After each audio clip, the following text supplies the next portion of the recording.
What's happening, everybody? It is time for another amazing, wonderful, exciting video. My name is Ben Emanuelson. This is my YouTube channel, Ben Emanuelson Music. I'm hoping you can find it in your heart to hit the like and subscribe. Comment down below all of your thoughts, emotions, dreams, wishes, aspirations. Just whatever, pops in your mind. You can put it right there in the comments. That's what's so wonderful about YouTube. This video is going to be centering primarily around this guitar, which is a Hollowbody Ibanez. It is a AS83, I believe. This is one of my guitars that I really don't play that much because I don't want to put any scratches on it or do any damage to it. But it is definitely functional, and I would definitely play this guitar live, and I feel like it's very well made. I just finished doing this video where I'm talking about amplifiers and speakers and amps and all that, and I've done some of the amp modeling in the DAW. Where I'm at right now with my guitar recording is I really prefer to use the amps and mic to cabinets. That has worked the best for me. The Sims work okay for like rhythm parts. As far as what I'm doing, I haven't gotten too heavy into the Sims. I just kind of like having a decent live rig. And also, as far as my effects, I use a multi-effects board. I'm hoping in time to start building an actual board with all of those effects, that I can just, hit them all one at a time. I've been building a drum set.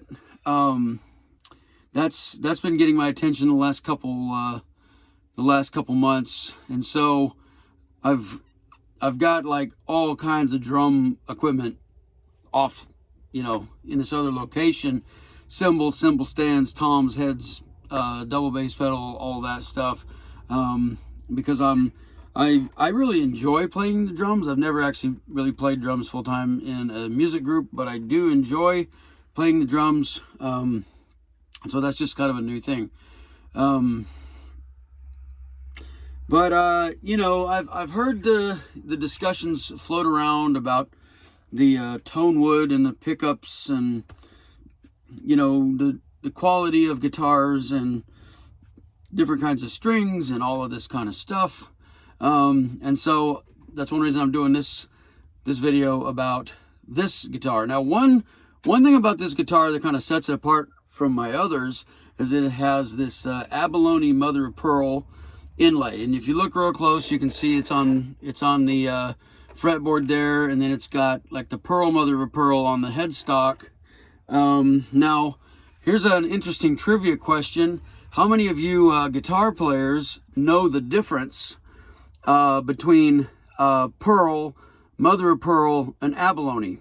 Because you hear this word pearl get thrown around, especially in the music world. Anything that even remotely looks like this, in my experience, people just call it pearl. Well, there actually is terminology, which I recently found out. So if you're walking down the beach and you see like a shell, mollusk, whatever on the beach, and it's either open and you crack it open, well, what you see on the inside of the shell is called the mother of pearl. Okay, that's not the pearl. It's the mother of pearl because it's the flat surface. The pearl is the pearl that forms inside the mother of pearl. Okay? Well, so you kind of have to split it into two worlds. You've got your pearl, which is round, and nobody's going to take a whole entire pearl and like stick it on the front of a guitar. You'd probably rather sell it to a jewelry dealer or something. What you see is the mother of pearl, the flat, applied onto the face. And there might be some like mollusk scientists, wizard people that have their own ideas about this. Maybe I'm completely wrong. Well, so that's in the pearl world. So this, you know, could be considered pearl, mother of pearl, because it doesn't really have a lot of the coloration in it. However, this is called the abalone mother of pearl. It's flat. It has the coloration. Okay, so it's mother of pearl because it's flat, but it's abalone because it has the coloration. You can also have abalone pearls. That's where you have this type of coloration, but it's round.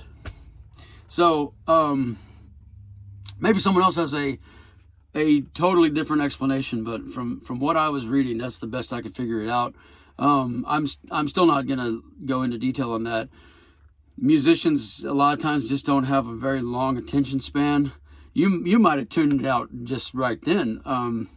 You know, I have never been in a jam session and heard two people going into detail. That's not really pearl. That's not really abalone. You know, I think you're full of baloney. You know, but anyway, that's the best I can understand it. Now, back to this Ibanez AS83. It's Indonesian build. This is the only hollow body I've ever owned, and maybe the second or third hollow body I've ever played. But you know, I think it's great for what it is.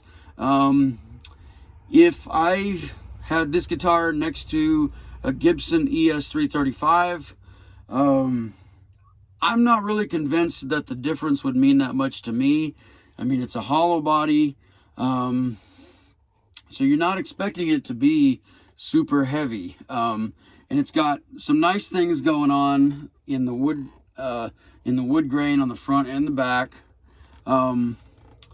But for being a guitar that's 20 years old, I mean, it's in really great condition. The neck is straight.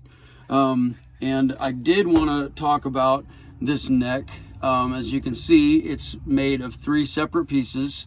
And I think that helps a lot with the overall stability. There's a few improvements you could make on this guitar. But overall, right out of the box, I'm pretty happy with it. This is not a guitar that I would be using for metal solos or metal rhythm parts.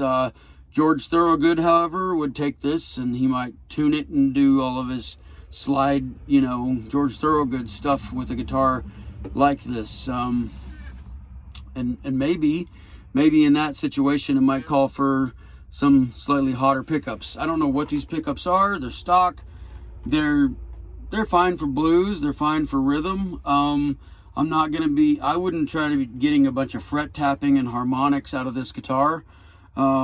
You know, this is like your kind of BB King style guitar, or I mean, you can write songs on it. It's acoustic. It's got its own sound. But I mean, a pickup upgrade on this guitar to me is not really a priority. I don't know what these pickups are. They work, unless they were, you know, catching on fire or smoking or having a noise. I wouldn't need to replace these because I'm not intending to use this guitar for some really heavy music. No, I mean, you could use this in rockabilly, but even still, I mean, you're talking like a fuzz face and you know, or you know, just cranking a Fender amp to 8 on the pre-gain. You know what I mean? So you just don't really need a really heavy overdrive out of this guitar. I think that these pickups and this wood construction of this guitar can do the job. But I certainly wouldn't advocate for weaker pickups with like weaker output. I wouldn't switch these out with single coils. I wouldn't put a 5 pickup selector switch on this guitar, and I wouldn't want this wood to be lighter or more porous with bigger air pockets. I'm really happy with just how it is. I like that the neck is a 3-piece up the neck. It may actually be a rosewood fretboard. I think in 2003 there wasn't a big importation issue with rosewood. So it's got nice binding. The fretwork's great. So this guitar is just overall great. It's actually the only, well, actually I have 3 hard shell cases, but a lot of my guitars I just keep in bags because I use my guitars, you know. At this point in time, like, the only guitar that I think that I could possibly need would be a 7-string. I could see getting a 7-string, but at this point in time, I don't really need any more guitars. In fact, I recently picked up 3 vintage Japanese guitars, and that's going to be on another video. So I hope something in this video was informative to somebody. In my recollection, I think I've seen some Hollowbody guitars that were much lighter than this one, but this is definitely not a heavy guitar. You know, I think it's made really well. I'm a fan of Ibanez. You know, like I said, there's a few things that I think could be upgraded on this guitar, but I'm not really going to go into that in terms of detail. This thing is just an overall good guitar for blues and rock. It's, you know, it's not really a metal guitar, so it doesn't need metal pickups. So once again, I hit the like and subscribe and comment, you know, your hopes and dreams for the future and wishes for immortality. But yeah, so have a good evening or day or whatever it is where you're at. So thanks a lot.